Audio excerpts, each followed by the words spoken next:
What's happening, folks? Back with another reaction, back with some more Alphaville. And we're going back to the Breathtaking Blue, 1989. And we're up to Heaven or Hell. My first thought when I looked at it was the Vangelis tune Heaven and Hell. And fair to say, the use of and as a conjunction instead of or is a notable difference semantically. Though even saying that, it makes me think of Sagan from Cosmos when he says, the gates of heaven and hell are adjacent and unmarked. So, yeah, heaven or hell, it speaks to whether you're talking supernatural understandings or more metaphorical understandings of those phrases. Extremes, the most extreme positive utopian atmosphere or situation contrasted with the most extreme negative and torturous or perhaps empty experience or substance. So I do wonder, what this contrast is about, and if it really is this idea that, certain actions can lead to one or the other, but it's not necessarily clear, which feels like the use of or. There's something like that there. So let's find out. This is Alphaville. The tune is Heaven or Hell from the 1989 album, The Breathtaking Blue.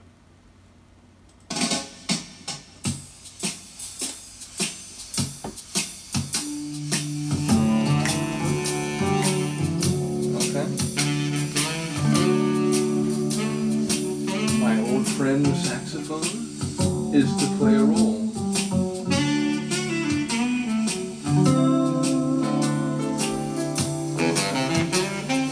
Once on the walk, a shadow of your smile crossed my mind. How could I know this was your last goodbye?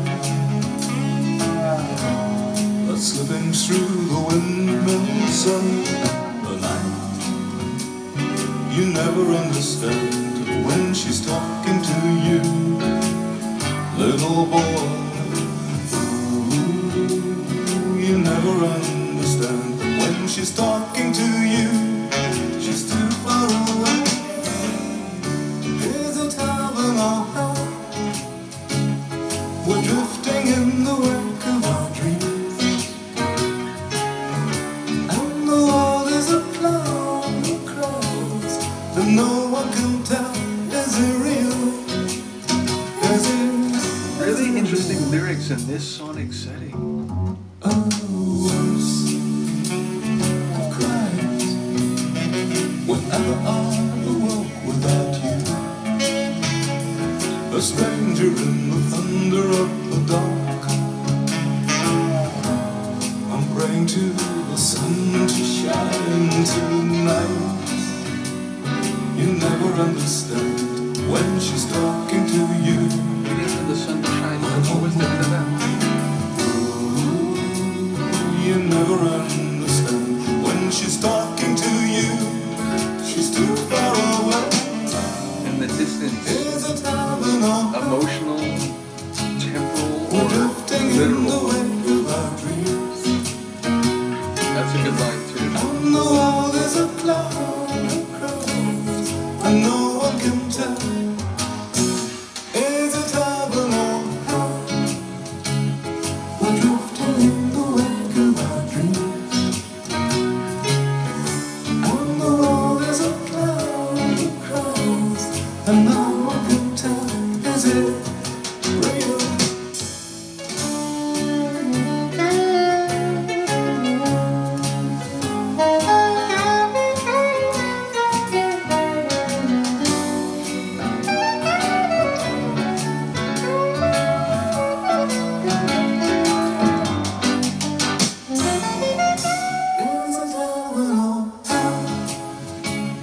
We're drifting in the wake of our dreams, and the world is a cloud of crowds, and no one can tell. Is it real? Is it real? A cloud of crowds. So many things to say. I'm trying to remember everything. First of all, shout out to Alphaville for making this bold record. My understanding is big in Japan. They had some major as well as Sounds Like a Melody, big hits that are you know, synth, electronic driven tracks. And then they come along, end of the 80s, and they drop this genre crossing, multifaceted sonic album, drawing on, let's say, more traditional styles and genres. So I just love, like, when a group defies expectations. And maybe, you know, I followed some groups where they've put out albums where I've been like, oh, this is different, and I don't know, like, do I like it as much? And often over time it's like, oh man, this is amazing, it's different but it's amazing. And so yeah, I like the audacity of this album, is I guess what I'm saying. Secondarily, I love any tune with a sultry saxophone. This one had sort of a melancholy to it, even in that solo section right at the end. And then, yeah, ultimately, it's weird. When I first, as I said, looked at the title, I was thinking of Vangelis. And then here, you know, some of the lines I found very evocative. Again, the idea of drifting in the wake of our dreams. I think it's very expressive, and I think it's very perceptive in that not just, you know, the waves of time, but also the waves of experience. And, you know, the wake, if you think of like a boat or a ship going through water, it like radiates like outwards, and it's like, you know, all of our experiences, there's the incident itself, but then it's all the like emotional or interpersonal ramifications of that, and they tend to, the ripple effect, they tend to like spread outwards. So it's like really expressive phrasing in a couple of the lines, but I'm not quite sure like what the dichotomy at play is. But either way, I enjoyed Marion's performance vocally. Again, it's like, it's a bit like a character or something. It's less like straight away, where again on like Sounds Like a Melody, he's, you know, he's belting, he's soaring, like he's really like doing a vocal performance where, you know, people are gonna say like, oh my gosh. And then this one, it's like, I enjoy the cleverness of it, I enjoy the like jauntiness of it, but it's also you know, it feels a bit theatrical, which is interesting because we went through, what was it, Alania? I'm forgetting the name at the moment. And people mentioned it was like, you know, some people regarded it as like, it was, oh, Ariana, that's right.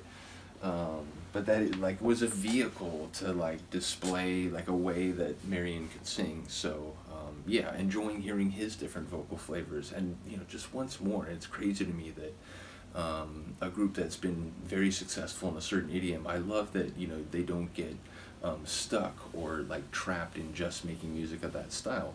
Now, having said that, there are groups that I listen to that over the years, they do stay in similar territories even as they make new songs and new albums, and I don't necessarily mind that either. But it's in a way like, it's very punk rock of Alphaville to basically say, okay, we're gonna do some other things and maybe not what's expected, and maybe, you know, at the risk of some people saying, whoa, this is, you know, so different, and am I still on board with this? But yeah, spreading their wings, I guess, like compositionally and vocally for Marion. So big shout out to all that. Big shout out to the people who watch the Alphaville reactions. There's a few of you that show up in some different deep dives, but I always look forward to a handful of you in the Alphaville comments, because, you know, when I do these different deep dives, I think of certain groups in batches where it's like, oh, I've done this group and that makes me think of this group, and I need to make sure I'm doing that as well.